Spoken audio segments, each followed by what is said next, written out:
Hello friends and welcome to another Monster Monday. On today's episode, I'll be diving into this book, The Castles and Crusades, Monsters and Treasure Book once again, for an interesting look at a cool monster. Today, we're looking at the Algoid.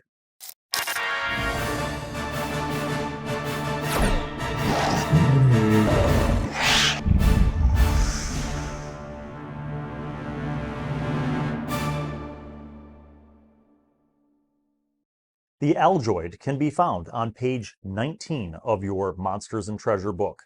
Now, the Algoid is not original to Castles and Crusades. It can be found in earlier editions of D&D, but since I've recently been on this sentient plant monster kick, I found this one to be pretty cool, and I have some pretty neat ideas for how you could flexibly integrate the Algoid into your encounters, adventures, and campaigns. Here we go. The Algoid appears as a tall, misshapen bipedal creature with large hands, feet with only 2 toes, and dark green skin. The skin, and indeed the entire creature, is actually a large colony of algae that is formed into an intelligent form of life. The creature stands approximately 5 feet tall, but is thick and very dense. It would be wrong to label the Algoid as evil, for it has no concept of good and evil, but it is aggressive and ill-tempered and will attack any creature it desires for no reason. The Algoid is found primarily in swamps, marshes, or jungles, but they can be found in subterranean layers if there's a water source in the complex. If multiple Algoids are found together, no one member seems superior to the others and they seem to act of one mind. The Algoid attacks with its large fists, pummeling its victim for 1d10 points of damage upon a successful hit. Here's where this gets cooler.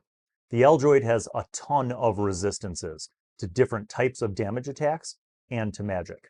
If the Algoid is hit by slashing or piercing weapons, it takes only 1 hit point of damage, regardless of the attacker's strength or the weapon's dwemer. Blunt weapons, however, will inflict full damage. When an Algoid takes damage, it will actually lose a part of itself. Blunt weapons will knock large portions of the creature away. The remaining algae will work to close up the wounds, but this will serve to make the creature smaller with each hit. So basically, as the Algoid gets to half of its hit points, its damage from its fists goes from 1d10 to 1d6. When it gets to a quarter of its hit points, it goes from 1d6 to 1d4.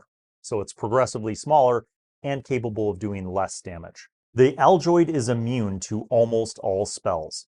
Fire basically just makes it sizzle. Electrical damage, same thing, resistant. Hold-based spells slow the creature for 1d4 rounds, causing it to attack last in any round. Now, if you have a spell that does specific stuff to plants or water, then that has a greater impact. So for example, the Purify Food and Water spell will inflict 2d4 points of damage, and the spell Control Water can be treated as a harm spell. The Algoid has no background lore, which is awesome. That's an opportunity because then we can make it fit into our worlds, into our campaigns, however we want. At the most basic level, you can use the Algoid in any encounter where there's some kind of water. It doesn't have to be a swamp or marsh. It could be a flooded cave or cavern system, or an old abandoned mine that's flooded, or even a dungeon where there's a pool of water, stagnant water with algae. Opportunities abound. And if you are familiar with my Monster Monday series, you can scale this monster to be low level, mid level, high level, wherever you need it. How do you scale the Algoid for a first level party? Easy. Make them small, have them only do 1d4 points of damage. Maybe take off a few of their hit points. I would say these are actually built for a mid-level party. So if you have like a level 5 party or higher, somewhere between 5 and 10, you could pretty much use them as they are written in the book, or bump up their hit points a little bit, maybe, that kind of thing. Or just add more quantity of them to balance it out for your party balance. I think the cool thing about the Algoid is that you can use them for any encounter as a one-off, and it's an interesting thing to deal with for your players. I would imagine, though, that where this gets really cool is in the lack of a background lore. Who created the Algoid? Where did they come from? If they weren't created, did they come from another plane of existence? Are they some byproduct of some other greater magical power? Were they summoned or were they spawned by perhaps some kind of blighted druid or some evil druid coven? Who knows?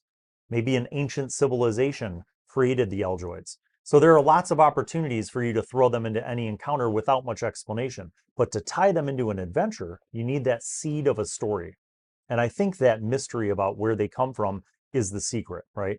So let's say you're running an adventure that happens to take place in an area where there's a flooded forest, marsh, swamp, whatever, or maybe mines, caverns, caves, flooded dungeon, ruins, whatever. You can actually have the Algoids appear as an initial encounter, and maybe the party doesn't even realize their significance of where they are, but you could have some old like obelisk or stone, right? And it's covered in algae. But if anybody detects magic, it detects magic as like an enchantment, right? And there are runes, or if you don't like runes, maybe old pictograms or hieroglyphs, right? Some kind of symbols. And maybe it's in a language that the party doesn't know, or maybe it's in like Druidic or some other rare language. What the party doesn't know is that the Algoids are guardians of this stone, of this marker, because the marker has significance. It's kind of like a waypoint in a map that they don't have access to, but it marks something. Maybe they're able to decipher some of this script and figure out that it has meaning, and you have like a line from a poem that you wrote that describes a place that they've never been to, that they don't know about. And then as they proceed through the adventure, they come across yet another one of these markers. And again, similar but different information, right? And each one of these markers that they encounter is guarded by Algoids, one or multiple Algoids, depending on your party's size and level. As they begin to uncover these things, maybe by the third waypoint, they discover more, and they start to piece together that these waypoints are markers leading them to some sacred place, a temple, perhaps, right? That's considered sacred by some ancient civilization that once occupied these lands, or ruins, or dungeon. Again, guarded by the Algoids, but maybe this one has a niche, and inside of that niche, you have scrolls of water breathing or some potions of water breathing. Party doesn't necessarily know why, because you have not revealed to them yet, but the sacred temple is actually sunken. It's under the water. And then they get to another waypoint, and now they get to the point where they know that they're getting closer. And maybe you have some other aquatic creatures that are guarding this waypoint in conjunction with the Algoid, because the party's getting closer to the sunken temple. Maybe you have other sentient plants, like the violet fungus, or other sentient plants that are in the area, adjacent to the area. So it's getting a little more challenging, right? But eventually they have these potions of water breathing or scrolls of water breathing, and you basically get them to the point where they find themselves, near a much greater expanse of water covered in algae, right? What they're going to expect is that this area covered in algae is going to be full of Algoids, but maybe you don't have that. Maybe instead, if they're smart enough to figure out that they have to dive into this big pool to find the sunken temple, that sunken temple is where the big bad end guy lives. Maybe the big bad boss is an aberration. I'm not saying you have to roll out with an aboleth, but something that's aquatic that would occupy an ancient temple that has sunken under the water. Get creative with it. Or maybe it's a blighted druid who, has some kind of magical enchanted helmet that allows them to breathe underwater permanently, right? And they have just taken up occupation of this temple because it's a source of magic. Of course, you have to have treasure because there has to be an incentive. But I think another element of the incentive in this adventure path would be that they would essentially be uncovering this mystery. Now, they could finish that adventure. That could be one whole adventure, right? Or if you really wanted to take the Algoid into the next level, you make this one adventure that's part of a campaign. Instead of just one blighted druid, you have a whole coven of them, but they're in different climates. So you have an Arctic druid, you have a desert druid, and each one of these has minions and other things that are tied in, right? So the Algoid adventure and the Sunken Temple is just one part of now what could become a much bigger, almost global or at least continental conflict, right? And you have more and more mysteries revealing this druidic coven who has held power secretly behind the scenes for a long time, but they are threatened now by the modern expansion of civilization, and they are starting to fight back against those who are starting to occupy their sacred lands. It doesn't even have to be good and evil, honestly. It could just be the potential threat to this faction from, urban sprawl, effectively.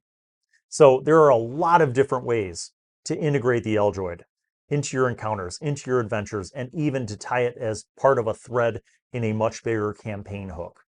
And I think they're really cool. They're super easy to scale. It's built in. One more tip for combat when you're running combat.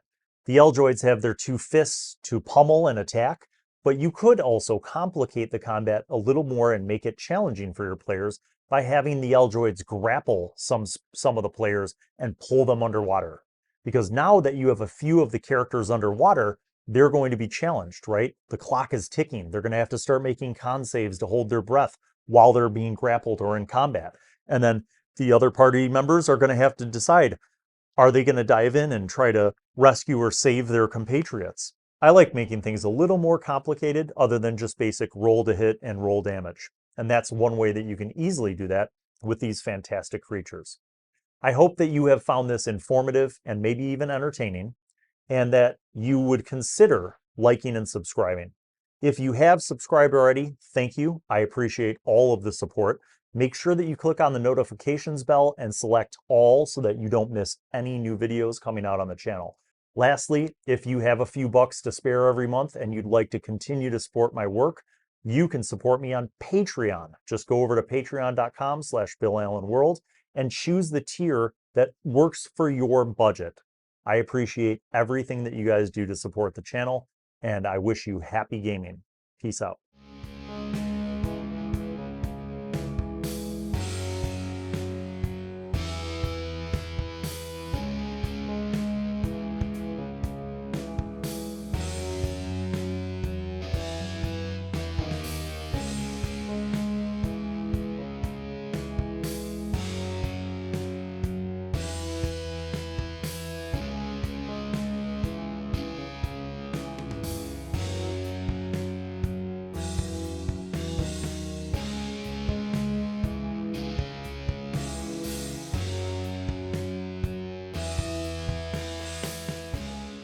Well, hello, and welcome to Bill Allen World.